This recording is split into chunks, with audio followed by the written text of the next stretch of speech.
back. Mike and Melissa. Today's sunny Saturday. We are headed to M&R Power Equipment. Yeah, we're going to see what's going on up there. They're having a Kubota field days, and we mentioned this is like a, you know, if anyone was local, wanted to stop and say hi. It was kind of short notice, but I think a few people are coming up. We'll see. But it's a nice day. We might actually, we're going to run up here, maybe go get some lunch, and then probably head out, maybe run the Sawmill a little bit or something later on this afternoon. But I'm not sure how this will go, if we're going to film much up here or what, but I'll probably get a little footage of some like maybe newer Kubota models or something, maybe some excavators, some skid loaders, do a little chit chat, and we'll just kind of play it by ear and see how it goes. What do you think? Sounds good. It is a nice day though to be outside. And beautiful. Get outdoors. all right, we'll see you in a bit. All right, Melissa and I have been here at M&R for over an hour now. Met a whole bunch of nice people. Well, I got a little bit of a break here. I'm gonna look at some tractors.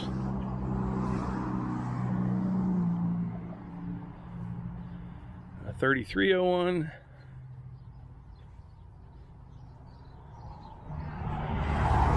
It's a 3560.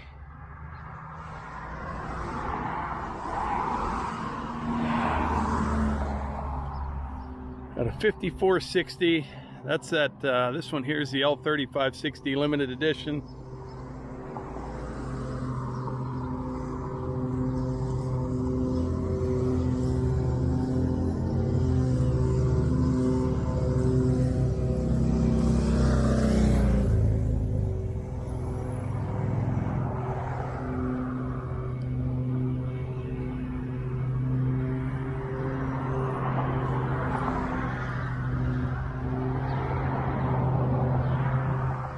Got a bunch of skid loaders and excavators.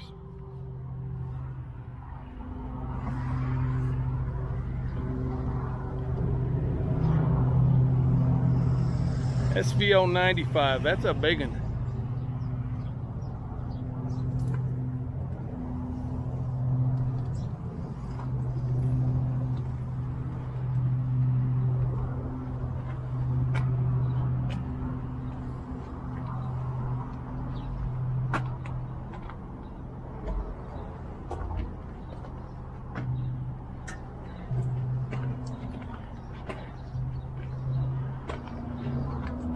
All right, we had a nice time at M&R Power Equipment. Very nice to meet everyone. Met a bunch of people. Melissa and I are going to go get some lunch now, and then go home and tear into something. I don't know what, but something. I don't know, I might hold the couch down. Might hold the couch down.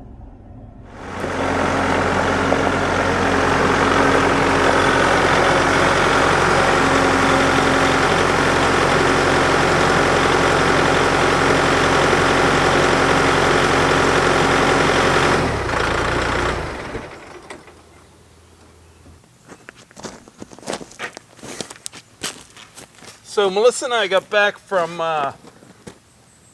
M&R Power Equipment a couple hours ago. Had a really nice time. Met a bunch of people.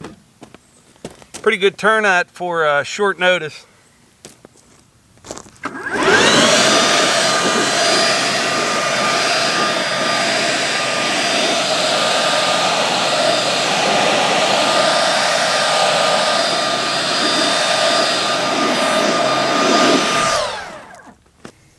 Well, that's a start. All right, now I got to run Eva to a friend's house, and when I get back, I'll get into something else.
boy, is it nice hot.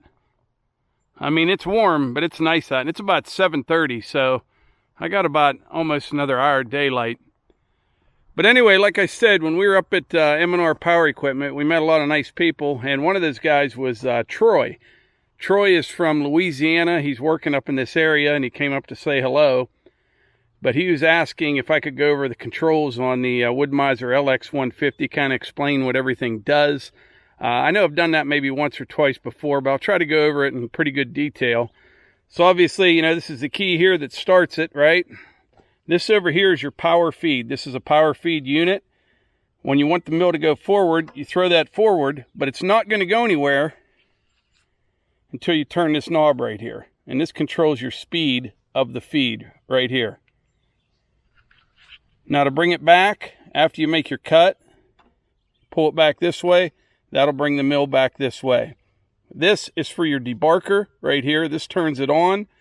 This moves the debarker in and out. There's a lot of questions always about that debarker. This is the debarker right here. Now on small logs, I don't use it that often. It has trouble reaching them. It really does on real small logs. This one here, I'll use it on. And all that does is clean the bark off of this before the leading edge of the blade hits the log, and extends the life of your blade. Now these red pines, they're not real dirty, but even a tree you don't drag through the mud, they accumulate a lot of dirt in the bark. So personally, I think a debarker is a good idea, especially on that bark that's real coarse. You know what I mean? It holds a lot of debris and dirt, and it will dull your blade faster.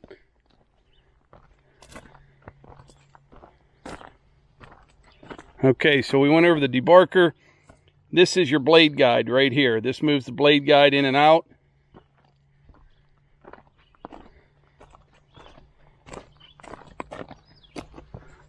This is your blade guide right here. That'll move in and out by moving that lever. I try to keep it as close to the log as possible. You kind of got to watch every once in a while. You'll get a knot sticking out, so you know, sometimes have to move it in and out as you're making a cut.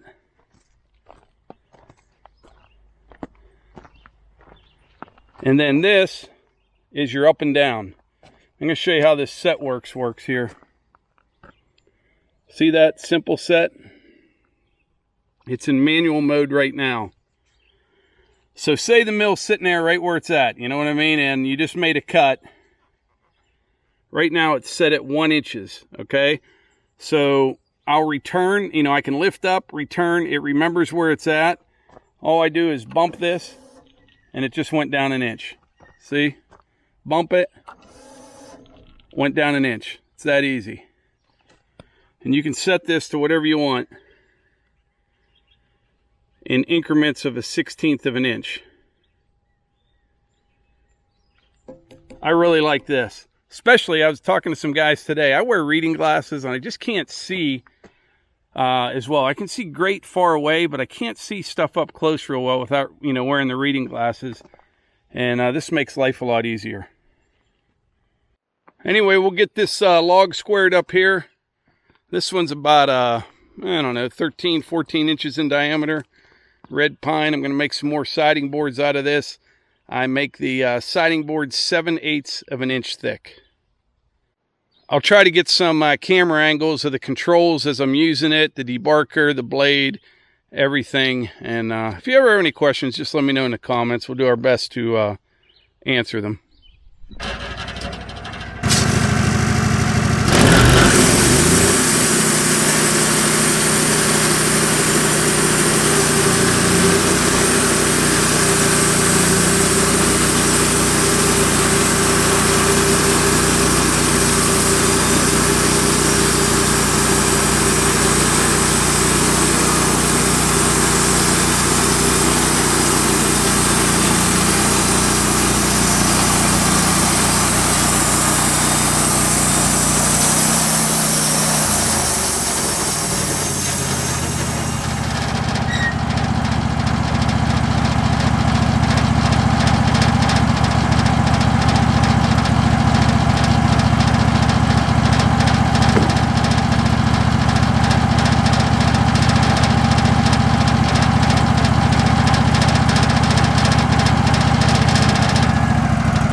You can see how thin the blade is. And that's the debarker right there.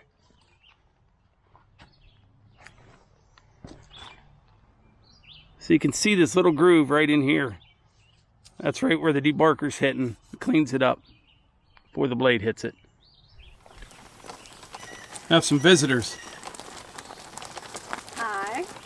Hi, Hunter. I said to Hunter, let's go see Pappy. And he laughed. What do you think, Ty?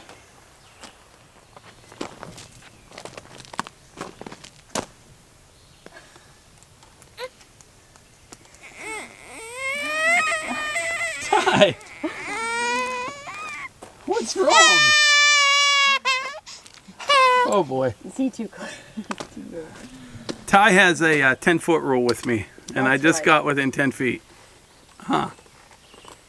That's what social distancing gets ya. What's the matter? You don't care if Hunter comes near you. Oh, actually. All right. It's almost bedtime.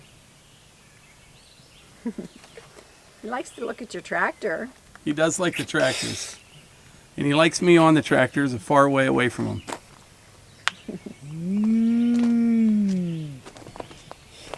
Can Pappy hold you? What's so funny, Hunter? And Hunter finds it all very funny. Okay. Okay. Huh. Did you want to see all this? Aw, what's on Hunter's shirt? Ty, I think you're trying to cry. I think that's what you're trying to do. I'm not sure.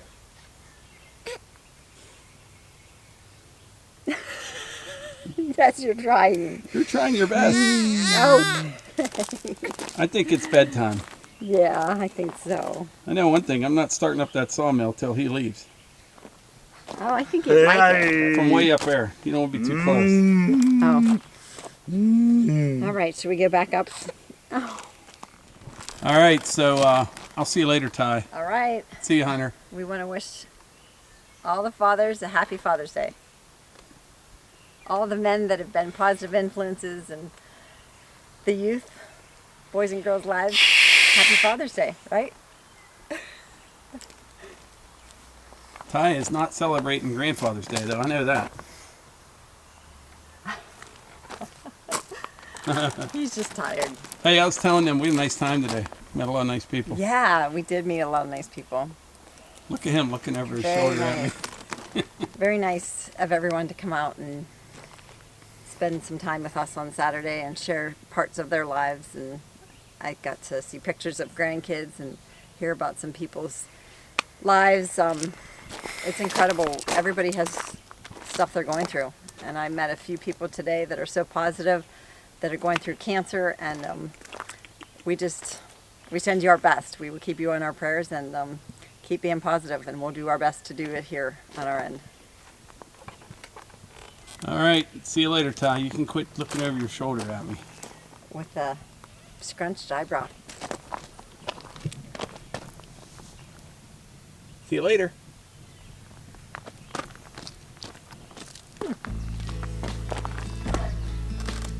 You gonna help me push this up the hill? See you, Hunter.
I'm going to leave this one go here for tonight, but that's a nice cant right there, almost 9 inches wide,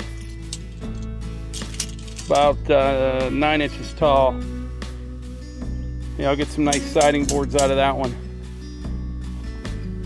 It's funny sometimes when you think you have everything figured out and a good plan, sometimes you have to deviate from that plan a little bit. Like this mill right here, I bought this mill because I was planning on sawing a lot of stuff like that over there. Big red oak logs, cherry logs, lots of hardwood. And I will get to that at some point. And I had no intentions on really using this to saw like dimensional lumber and siding out of softwoods. I knew we had a lot of that red pine, but I didn't think it was really worth using because that's what somebody had told me in the past. But then a lot of other people told me you should give it a try, it works great, and they were right.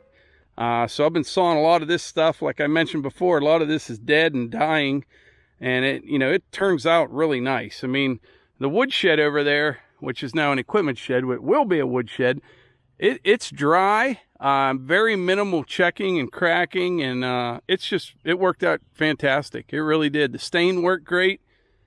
So I have years and years of this red pine, just taking ones down that are dead or dying, and geez, you could build stuff out of this for years. But eventually get a few more things built around here. We'll be sawing primarily hardwoods, the red oak and the cherry, and that's kind of when I'll start selling some lumber. I couldn't make any money at sawing this softwood and selling it. It's not real valuable, but if you're trying to buy it for siding, you're going to spend a lot of money. But to go out there, harvest the logs, bring them in, mill them, you really wouldn't make much money. But for us, using our own use, for our own use, it works out really, really well. It does. Well, before I wrap this video up, I want to mention something. July 4th is coming up in about 2 weeks, okay? Now, as many of you know, each year we have a real big party with a big fireworks display, and we've done that for about 20 years now, a little over 20 years. And we kind of had our mind made up. We were going to continue to have the party each year until we got rained out. And I don't know why we came up with that plan, but that's kind of what the plan was. Well, last year we got rained out. It was the first time in over 20 years, and we had to postpone the party. We had it like a week later, kind of a abbreviated version, just a fireworks show, not all the food and all that stuff. And it worked out okay. Well, our mind was kind of made up. We weren't going to have the party this year, and then everything else went down this year. All this stuff's being canceled, all the 4th of July parades, all that stuff. And then we get to thinking maybe we should do it. Not like the regular party, but maybe just a big fireworks show. We'll have some family and friends come over, live stream a fireworks show, like a wicked, wicked good fireworks show. And but it's 2 weeks out, so we're kind of thinking about that right now. We don't want to have the whole big full party. The one year we had over 400 people here, and just all the tables and chairs and food and all that. It's just kind of a lot to get ready for, and would never be able to do it in 2 weeks. And but I don't know. I'm just kind of thinking about that. I need to make a decision here by tomorrow if we're going to pull the trigger on that. But if we did do that, we would live stream it, and it would be on the 4th of July. So if it's something you'd be interested in, let me know in the comments. I'm watching a deer right over behind the woodshed right now. Yeah, but if that's something you'd like to see, let me know in the comments. We may do that, because I'm thinking, no towns are having them, at least around here aren't, and it'd be kind of nice for people to be able to see a good fireworks show to some good music on the 4th of July. So by tomorrow night, we're going to make a decision on what we're going to do. I'm going to have to figure it out, because this is where I set off the fireworks down here. I really don't think it's going to hurt anything. The woodshed has a metal roof on it. The sawmill, I can cover it up, move some equipment out of the way. I think we could still have all the fireworks down here, but we'll see. But anyway, I think that's it for today's video. And like I always say, if you enjoy these videos, please hit the like button, click subscribe, and share them with your friends. Thanks.